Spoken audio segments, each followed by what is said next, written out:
Padayon ng gihimong search, rescue ug retrieval operations alang sa mga biktima sa baha ug landslide sa probinsya sa Maguindanao. Sa post sa makabagong PDRRMO Maguindanao FB page, gipasalamatan niini ang lokal nga gobyerno sa Davao City pinaagi sa Central 911 kinsa mitabang sa search, rescue ug retrieval operations. Ang Central 911's augmentation sa Maguindanao ERT o rescuers ug uban pang rescue teams mihatag og primary emergency response, lakip na ang medical assistance ug canine services. Walay gisayang nga panahon ang mga rescuers sa pamasin nga makasalbar og kinabuhi.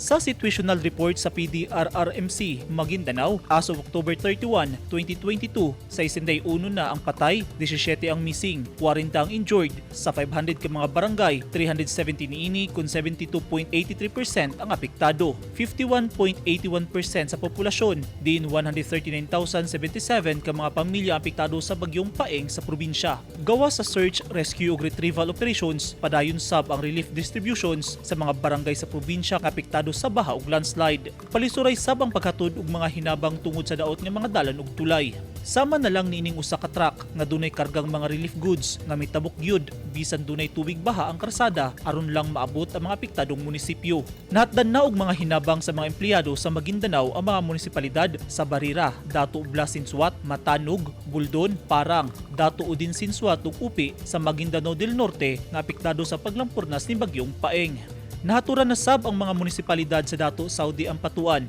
Mama Sapano, Dato Abdullah Sangki, Radya Buayan, Gindulungan, Talayan, Old Maganoy, South Upi ug Dato Angal Midtimbang sa Maguindanao del Sur.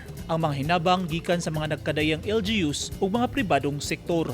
Nagpabilin paghihapon ang ubang residente sa mga evacuation center. Eugene Hinutan, Newsline Philippines. Stay safe.